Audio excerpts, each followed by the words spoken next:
What is going on, everybody? Welcome back to the channel. So today is obviously a Monday, and/or I think it's like 1 o'clock when looking at the fake watch on my wrist here. I would probably say it's going to be a great day, but we are obviously starting a new week. And when you guys do see this video up, it is most likely going to be a Friday and/or a Thursday. But nonetheless, guys, the Toyota GR Supra Liberty Walk Edition. If you do want this car, all you actually had to do was basically pre-order. I would probably say in the future, a lot of these vehicles from like the season pass and all that will obviously be out. So if you guys do want these, I would recommend being slightly patient. I would say they're most likely going to come out in the future, but one thing I do want to mention though, I will be going over the Diablo GT as well. I will also be doing many of the new cars in the game like the Taycan Turbo S and or like the Tribute Edition, so definitely stay tuned guys for many of the new cars in Motorfest coming in the near future, and obviously lots of content for that matter. But when looking at the Liberty Walk Supra, I would probably say many people most likely love the look of this car, guys. Like, look how this thing actually is, and I would probably say seeing one of these in real life would probably be one of the craziest things ever. Also, guys, let me know in the comments below if there is any of these in the United States. I do not think there's any in Florida, at least not at the moment, but who knows, maybe in the future we might actually see one of these. But my goodness, this thing is absolutely beautiful. Like, look at those rims. I really love Liberty Walk rims. Like, those are, oh man, look at those. But nonetheless, though, the body kit fits this car so well. Like, look how it's actually made, and I really do feel like a Liberty Walk kit is probably one of like my favorite overall body kits in like for any vehicle for that matter. Like, they look so dang good on every car, guys, and the fact that they actually put so much time into these and so much like detailing hours and all that is pretty incredible. So we can definitely agree the Supra is beautiful. Now, one thing I have to admit, I was going to leave this car black, but the more I look at this thing, I kind of want to make it like a bright blue. Like, look at that. I really do love the fact that the entire car is actually painted blue as well. Now, one thing I thought would have been cool is like, let's say maybe you do make the car blue and or like the fenders and stuff would actually stay like that matte black color, and blue looks so dang good on this car, guys. And what's kind of funny is one of my favorite setups on a vehicle is like a white and or a blue with like red interior. I do love the look of that, and I would probably say a lot of people have like their own preference with like their legit builds. So definitely let me know in the comments below, guys. How would you spec out your Super Liberty Walk? Like, what would be your color and or like interior color choice? I do want to know in the comments below. But besides all that, guys, I really do love the look of this vehicle. Plus, man, those rims look so dang good on this car. My goodness, I really do love the look of those. Now, what I do know though is I cannot change the color of them, and I would probably say that would make a lot of sense considering it's a Liberty Walk rim. But we also have those big canyons on the front there, plus like those plastic pieces on one side. I'm not 100% sure what that actually is. It's not on this side. I'm guessing like an intake. Could be wrong, not 100% sure on that. Again, let me know in the comments below, guys. I know a decent amount about cars, but I am definitely trying to learn more and or get way more into this than I already am. So definitely let me know in the comments below, guys. But I do love the wing on this car. Like, it fits it so well. It's not going to be like insanely big or like look like, like a big wing as like Black Panther would say. But I really do think it is going to fit it pretty dang well for the most part. Like, this car looks great. And also seeing like the color of the exhaust is kind of like a purplish blue matching the color of the vehicle. It really is going to be a beautiful thing. But you know what we have to do next? And we definitely have to go do a top speed test on the, no. And we definitely have to do an outside look of this vehicle right now, guys. Plus, we also want to do a test drive and or a top speed test to really see what it can get to.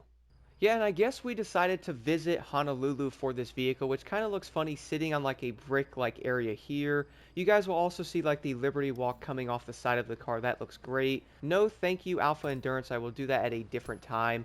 But regardless though, guys, this thing looks so dang good in blue, especially at nighttime. Like, I really do love the coloring of this game. It's so much better than like the Crew 2, how it was like kind of dull. But my goodness, guys, the Supra not only looks great, listen to that engine.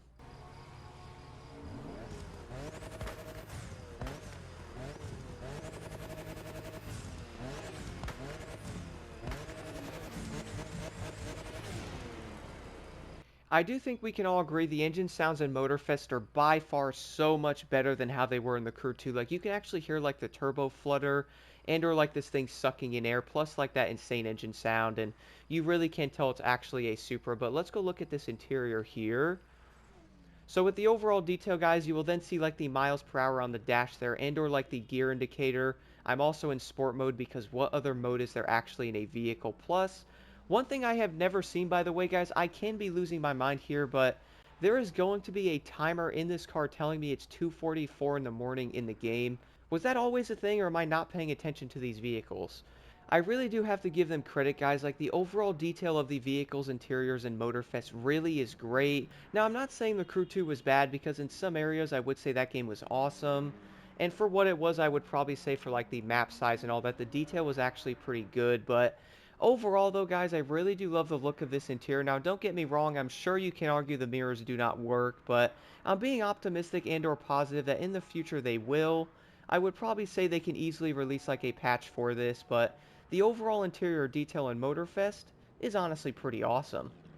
We really do need to go drive this thing now. Also, has anyone noticed there's a lot of limos around the map? Unless I'm tripping out. But I would say that is going to be a good thing. At least there's like different types of cars. So I have seen like fire trucks and or like school buses, which are obviously parked over there. I think that's a convention center. Kind of looks like a big ramp. Weird is okay. But besides that, though, guys, I was obviously not paying attention there because I was getting distracted by how great this map looks. Now, it is raining right now at the moment, and the cars look so dang good. Like, you can see the water going down them, and or, like, the water spots on the vehicles. Ooh, is that a highway? Let's go to the highway and see what this thing can do for a top speed while we're at it. If I don't crash along the way. Oh, my. It's kind of funny, by the way, because I have been seeing people talking about, like, the stuff around the map. Like, for example, the railings breaking or, like, things breaking too easily around the map. Now, what's funny is Need for Speed Unbound had the exact same thing, and I did not see anyone getting upset about that. Weird.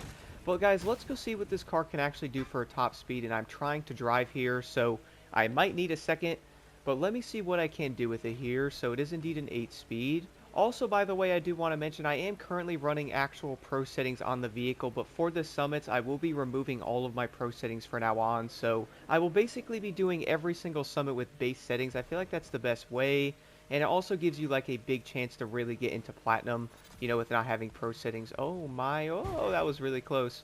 So let's see what we can do here. Get past this turn. Overall, though, I would probably say, guys, the street cars being nerfed slightly with their overall speed is probably one of the best things ever. We did have a lot of vehicles on, like, the Crew 2 doing, like, 270 miles an hour. Some of them hitting, like, 260, and we did know a lot of them obviously dominated the classes. As I did say before, I cannot drive right now, but a lot of the top speed on those vehicles basically dominated, so seeing that the top speed is now going to be slightly lower really is going to be much better, at least from what I have seen when racing so far. But besides that, guys, on a small straightaway here, let's see what we can do. Hitting nitrous. So it does look like the top speed of the car is going to be around 236 miles an hour. Now, what I find very interesting about this, guys, is basically on the Crew 2, most of the vehicles hit like 250, and then of course some of them did like 235, but a majority of the better cars did around like 250 to like 260, so the Crew Motorfest is definitely going to be different when it does at least come to the overall top speed of these cars. To be honest, I would say it's much better like this. That way it's not like overpowered, but I do not have a Nitrochemist set yet, so I can't really test it out.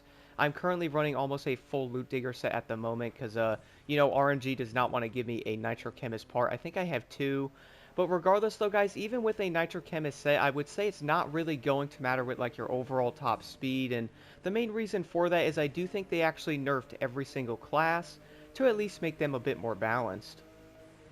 So now jumping into a race here with the Liberty Walk Supra, guys. For some odd reason, I also decided to put this on event level 5. I don't know why I did that. Like, these AI are honestly insane. I really don't know why they're so dang fast in some areas, but that did actually bring me to another topic. Has anyone else been complaining about, like, the AI on here?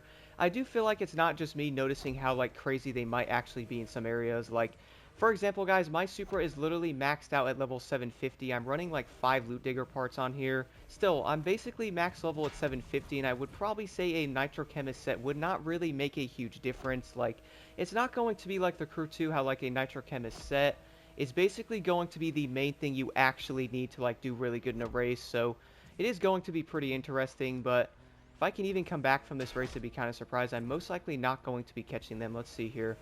Let me try to speed up and actually shift more and go around these corners a little bit better. Alright, Luna, come here in that convertible Mustang. Not a big fan of the convertible on that car. Not really sure why they did that, but hey, at least it is a 24 Mustang in a game, which we do not have. Could be like Need for Speed having a Mustang from 2015 that's an EcoBoost. My goodness, hey, Duke. Gotta love Camaros. I still can't believe Camaros aren't being made anymore, man. That is unfortunate. But regardless, though, guys, if you are wondering how is the Supra overall, so the Liberty Walk is most likely different than the regular one. I will be testing out that car, by the way, so do stay tuned for that video. But overall, first impressions, I do love the look of the Liberty Walk, at least compared to the regular, and I would say that's not going to be a hard thing to do. I would probably say it is going to look insanely good, even compared to like a regular kit, but I really do have to try to win this race, so watch out, Frey. Let me fly by you here. See if I can actually pull this win off. I'm going to do this with the Supra. Now, one thing I noticed, guys, the overall speed now, it is indeed an 8-speed, so compared to like a 6-speed manual, I would say that's a big argument if one's faster than the other in real life, but I have noticed in some areas, sometimes like the DCT and or like the automatic shifters, at least in racing games, are most likely going to be faster in some places, like depending on the car. Overall, I would probably say it does depend on like your build, but oh, thanks, dude, for the boost. I am legit having issues like keeping up with these guys right now, and I'm hitting my nitrous and trying to keep my speed up. Let me see if I can actually get in first. I do like the brakes, by the way, guys. Downshifting in manual of the car feels great because you can like fly into a corner, and you really do feel like you actually have more speed that way. Oh, can I actually pull this off? I'm gonna try to like slipstream this dude. Hopefully he messes up on this corner. Ah, which he did. Aha, there we go. So I did end up winning this race, guys. That was perfect with the Supra. Overall, I would say the handling is great. It might not be like the best street car, but it's definitely not the worst, and there is most likely going to be a lot of great street cars in this game, and I really do think, guys, having a lower top speed base for like most of the classes was probably like one of the best things they could have ever done. But once again, guys, let me know your thoughts on this car here in the comments below. Overall, I really am loving the Liberty Walk Supra. I personally can't wait to test out the regular one to see how that car is, so definitely stay tuned for the other cars in the near future. And as always, guys, don't forget to hit that like button and subscribe for more insight.